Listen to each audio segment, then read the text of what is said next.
Hi everyone, Ben and Greg from SF Possibilities here. Today we wanted to talk a little bit around the invitation of detail. And this is because we've both been supervising practitioners recently who have voiced some frustrations around either they feel like they've just been going around and round in circles in some of their sessions, just covering the same kind of ground, the same answers, and just going round and round in circles.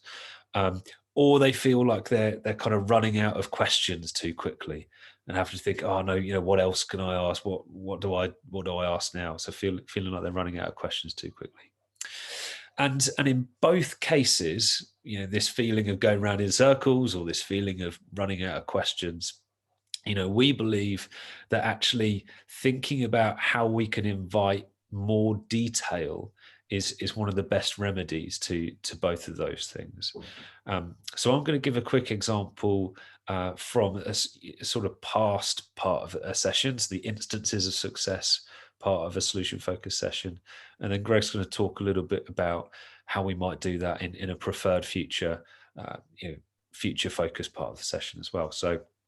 So the example that I had recently was working with a practitioner to look at their session. We were listening to their session together, and one of the parts of the session that piqued her interest was when they asked the client, what's been better, for you since we last met. And one of their answers was, well, even though I've had all of this difficult stuff going on, I've still managed to maintain and value my key friendships. I've still managed to maintain and value my key friendships. Even though I've been feeling depressed, even though I've been struggling with X, Y, and Z, I've still managed to do that. And the SF practitioner followed up with a great question, perfectly good solution focused question of how have you managed to do that? How have you managed to maintain and value those key friendships? And the answer that the client gave was, well, I've been texting them. So even when I don't feel like I've got the energy to call them or to go and visit them in person, I've been keeping up with them by text. Okay.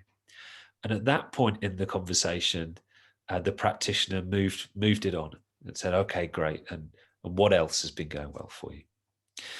Now, there's nothing wrong with that. It was a good solution focused conversation. However, what we're thinking about here is, how can you invite an extra level of detail? How can you keep going? So we've almost got two levels of detail there. What's been going well for you? Well, I've been maintaining and valuing friendships.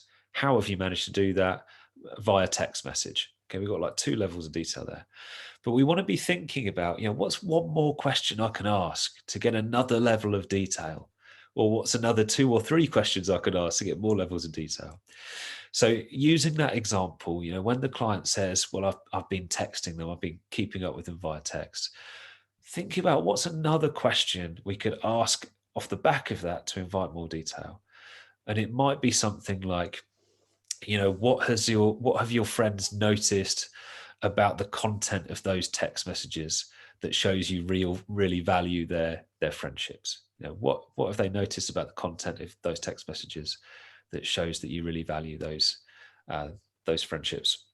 Or you could ask, what is it about the way that you've been writing those text messages that helps you to really maintain those friendships and show your friends that you value them? So we're going for that extra level of detail. And of course, when you do that, you're no longer going around in circles, and you're finding more questions to ask, right?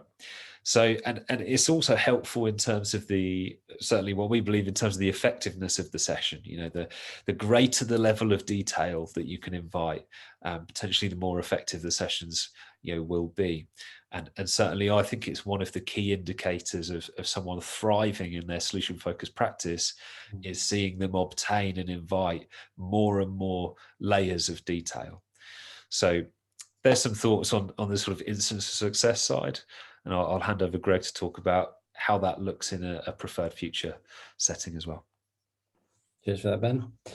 Yeah, and I think for me, the biggest thing that helps, because I've been in that spot where you kind of think, how can I ask more questions? I know there's more detail there to get, but I feel like I'm going around in circles. And I think something I found that really, really helps me is getting more context and building my questions then around the context that I'm asking them in. So an example of that, if I use, I don't know, I think something like if I was working with a family and they said, "Oh, we want a better atmosphere in the house. We want to be getting along better," and that's the best hopes. The outcome that we're working towards is getting along better as a family with a better atmosphere in the house. So early on in my career, I might have just simply asked, what would that look like? Tell me what that would look like if you were getting on better and you had this better atmosphere. And that's a very general and open question. And yet at the same time, it's a future focused question that invites some description around what that would look like. And then I think further on, I've heard other people, then ask the question around, imagine you woke up tomorrow and it was one of those days where you were getting along better and there was this calmer atmosphere in the house. What's the first thing that you would notice that would tell you that's happening? So we're getting more specific in terms of that context of right when someone wakes up tomorrow morning. So that's a time and a place, and they know when that is. And I think I could also then ask, well, when would you hope to notice it the most? When things are calmer and, better atmosphere in the house, you're getting along better, not calmer, they didn't use calmer, but getting along better and better atmosphere in the house. When would you hope to notice that the most? Yeah. And then before they're even telling me what it looks like or what they'd be seeing, they're giving me the context of a time and place. So they might say, you know what, it's the morning routines tomorrow morning, the morning routines. If that would be the best, I'd love to see it then. So then I can say, okay, well, what sort of time is that morning routine for you guys? And then say, oh, when we get up at 6:30 and to 8, when we have to leave to get the kids to school. So then I've got that time, that window of time, and I can say, okay, so at 6:30 tomorrow morning, as you're getting the kids up and getting them ready for school, what would you notice then that would tell you there's a better atmosphere in the house and that you're all getting along better? So that context then gives me a specific moment in time to focus on and look at that difference. And then once I've kind of explored that moment in time, I can then ask, well, when else would you hope to notice it? Yeah. And they could say, okay, well, then it would be after school. So then I've got after school to dig into. So there's, then you get those specific moments and you can kind of explore moment by moment in more detail as opposed to just generally, what would that look like? Yeah. Those are my thoughts around, using context, because as Ben said, the more detail we get, the more people can see it, but the more effective we are with the approach. Yeah. And am I right in thinking that one of the purposes of asking for context, so like locations and times and things, is to give you more of a framework platform to ask more questions from? Is that part of the thinking? Yeah, absolutely. Because then I can say, well, and who's there? Who's around at that time? Yeah. So then Yeah. you've got your other perspectives, your interactional opportunities, rather than have to me try and create someone or bring something or someone in. I can ask those context questions again to set that platform for what they would notice throughout that morning, or how many children do they have and how many are around in the mornings, and is there anybody else, a partner, family, otherwise neighbors. You get all those opportunities to get more detail once you know that context. Yeah, absolutely. Yeah, I'm just thinking now about applying that to the texting example I gave earlier. So you could have also asked, who are the people that you've been maintaining friendships with via text, and then you get John, Karen, and Bob. I don't know, and then I guess you've got 3 questions straight away there, don't you? So, what is it that John notices about the way that you text him? What about Karen? What about Bob? So yeah, see that. And I know in the past you've spoken about the timeline side of the context as well. So Yeah.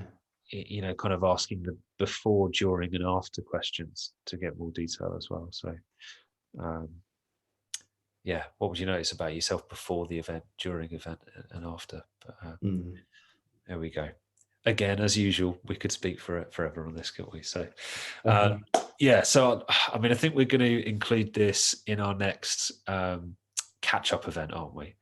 So for those who aren't aware, we hold roughly bi-monthly sort of free catch-up events online, where we can get together with like-minded solution-focused practitioners.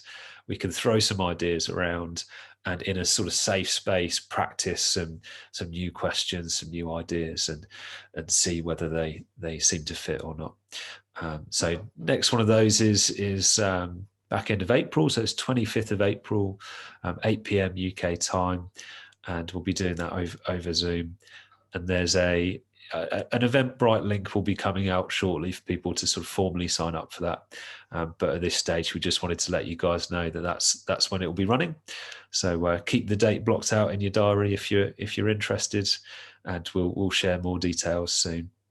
And as always, if anyone has any questions for us, something we've said today is, sparked your interest, or you want to query something we've said, just drop us an email, info@sfpossibilities.org, and we'd love to hear from you. All right. Take care, everyone. Speak to you soon. Bye.